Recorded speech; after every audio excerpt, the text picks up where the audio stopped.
If you have ADHD, you already know that laundry is this massive event that takes place depends on how many clean underwear you have left to wear. Now, what if I told you that your ADHD is not the problem? It's actually the solution. I've struggled with laundry my entire adult life because I tried to follow systems designed for someone else. The tidy family members, the internet gurus preaching just do one load of laundry a day. That shit never worked for me. And if you're watching this, I don't have to explain to you why. I have ADHD and this is how I do laundry. First thing in the morning, I put dirty clothes into the washing machine. When you say one quick load of laundry, you lure me into a false sense of security that it's one task. Now you have to completely forget about everything you just said. So, in this video, I'm sharing 9 practical tips that work, not in spite of my ADHD, but because of it. Okay, so technically it's 10 tips, not 9, because one more came to me while I was editing this video and there was no way I was leaving this one out. Also, make sure you stay until the end because I have 2 extra surprises for you. The first one is a free printable gift to help you ask for help when doing laundry. And the second one is a bonus tip which will make your room instantly tidier.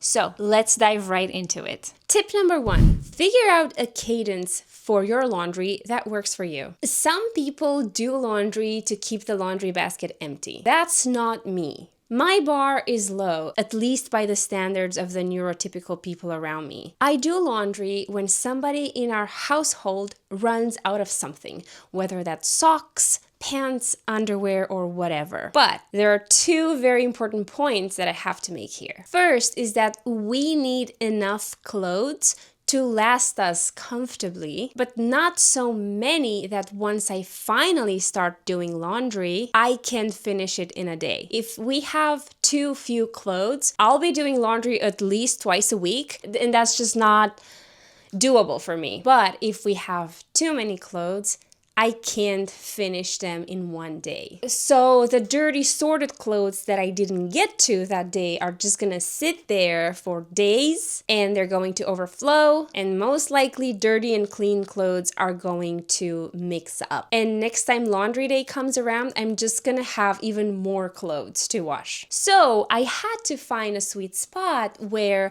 running out of something becomes a helpful nudge, but not a full-on crisis. For our family of 3, that sweet spot is ideally a week, acceptably a week and a half, and worst case scenario is every 2 weeks. If you live alone or you have a smaller family, your rhythm might be slower. I've had ADHD clients who do laundry every 4 to 6 weeks, and that works great for them with the proper storage system for dirty laundry and with a decluttered closet. The second point that I wanted to make here is I don't try to make this laundry day a routine. I fell into this trap when I said, I'm gonna make Saturday my laundry day, and I'm gonna be doing that for 2 Saturdays, and then when the 3rd Saturday comes around, well, guess what? I'm into embroidery, and all I wanna do that Saturday is just sit in bed and do embroidery. I'm not gonna wanna do laundry. So instead, I wait for my trigger. I wait for somebody in the family to run out of something. And when it happens, I go all in. It can be a Wednesday afternoon or it can be a Sunday morning. And this brings me to tip number 2. Embrace laundry as a big event. I've tried so many times to do laundry, this quick and easy daily routine task sort of thing.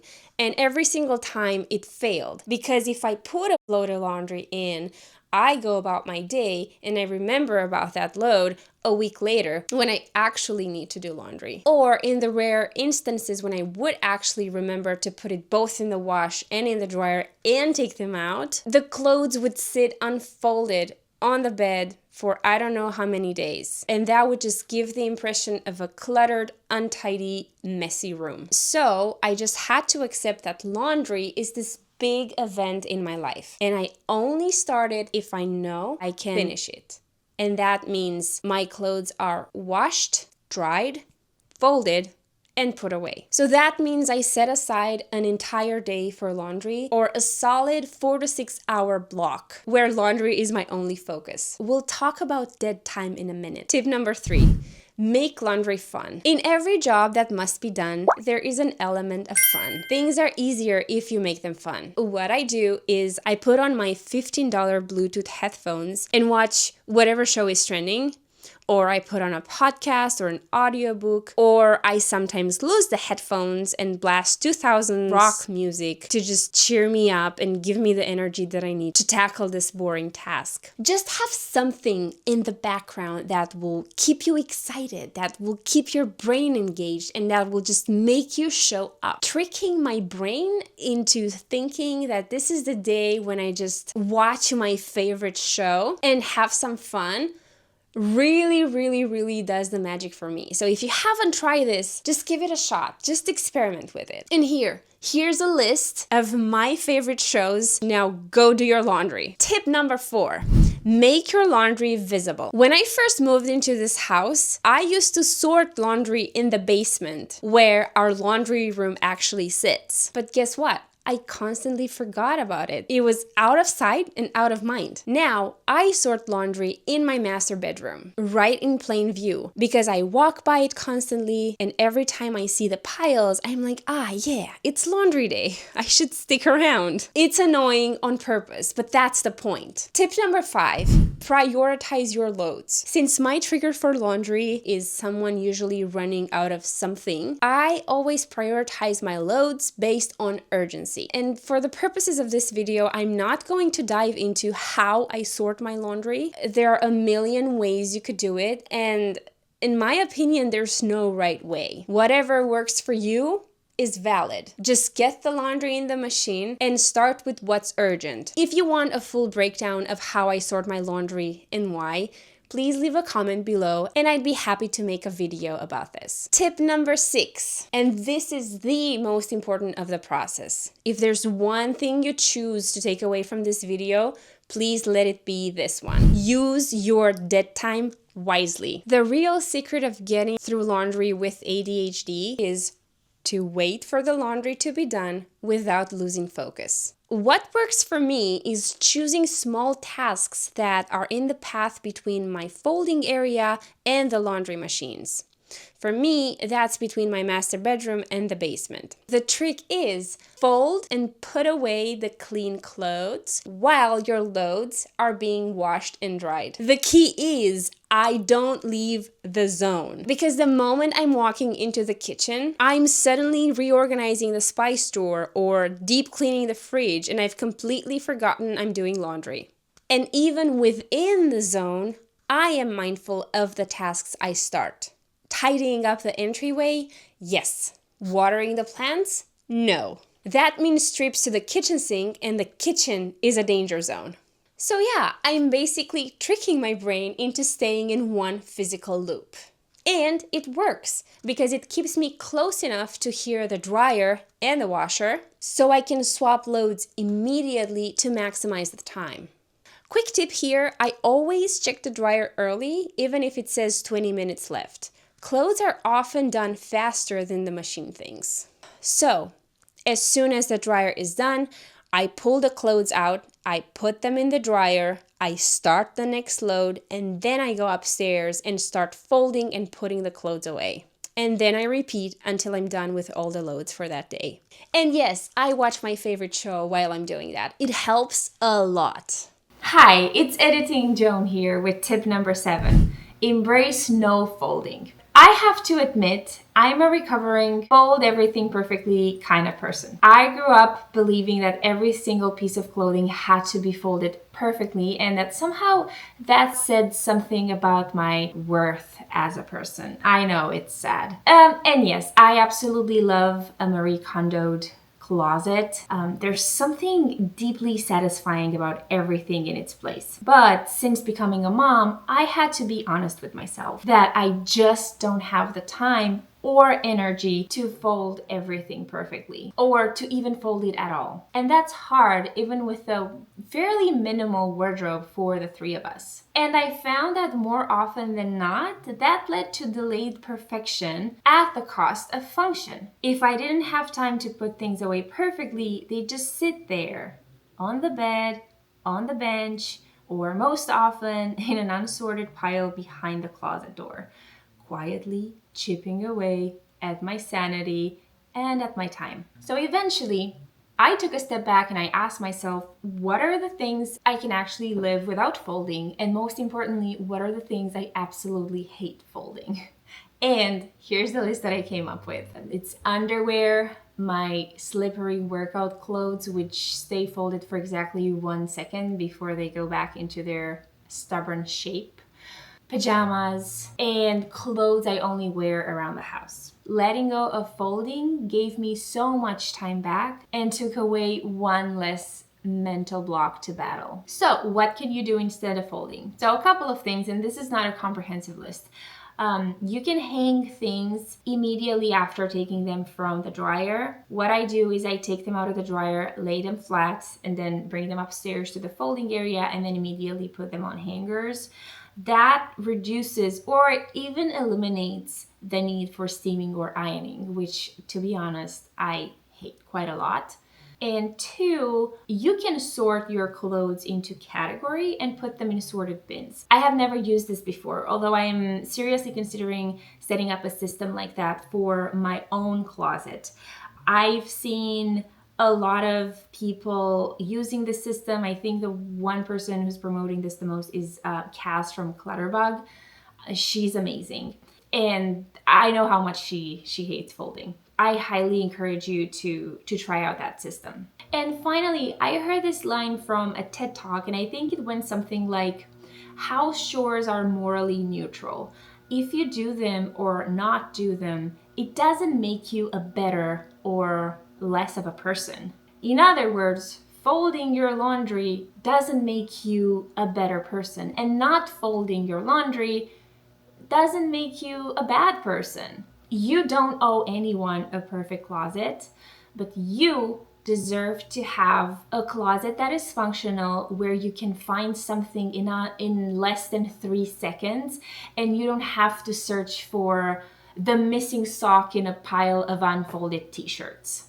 Do whatever makes your life easier, because you deserve it. Tip number 8, have an overflow plan. Sometimes I do have more laundry to fold than I have energy. I created an actual home for clean and unfolded laundry in a spot that's behind a door that keeps it hidden away. It's right behind my closet door. That's where I will put it away in a clean laundry basket. And next time I do laundry, I fold that batch while I wait for a new load. Tip number 8, use strategic places for catching dirty laundry. I used to keep our dirty laundry in the laundry room, which was in the basement. So obviously what that created were piles of clothes on the bathroom floor, in our bedroom, in our son's room, and in the kitchen. Now, I put a basket of laundry everywhere laundry is created. We've got one in our master bedroom, we've got one in our son's room,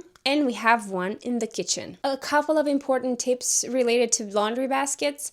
Number 1 is make sure the basket you use for storing your dirty laundry is large enough to hide the piles. The basket that we use is big enough to accommodate about a week and a half of clothes for our family of 3. Tip number 2, be creative when it comes to laundry basket. It doesn't have to look like a laundry basket. For example, we use a lot of kitchen towels, and we used to just throw the dirty ones in a pile on the floor to take upstairs in our larger laundry basket. Then I found this cute decorative basket and put it in the dining area. Now the dirty towels have a home and it looks cute. It just elevates the place. Guests who come to our home don't know that that is an actual laundry basket. Tip number 9, Ask for help, but set it up right. If you live with a partner or with roommates, let people know what's hard for you and be very specific about the types of struggles you have. I sometimes struggle with going up and down the stairs. Just the thought of going down 3 sets of stairs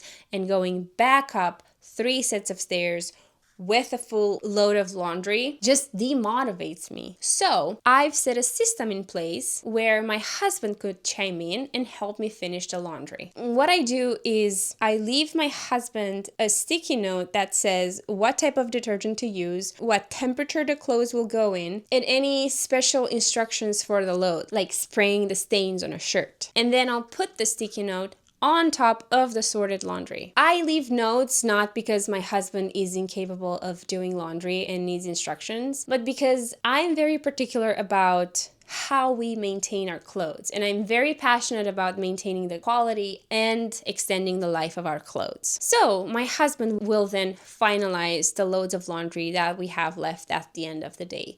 Another way I ask for help from my husband is I ask him to watch our son while I do the laundry. Sometimes I like to do the laundry with my son and he helps me sort it. It takes a bit longer, and when I'm in a time crunch, I do like to make sure I'm efficient, so I'll ask my husband to watch our son while I'm doing laundry. But he does know that laundry is an event, and he does know that laundry is going to take a full day. And he's extremely, extremely supportive of that because he knows that's how my brain works, and I'm honestly very grateful for that. If you want to try this system at home to encourage your partner, your roommate, or your older kids to help you do laundry, I've made these free laundry cards that you can download for free.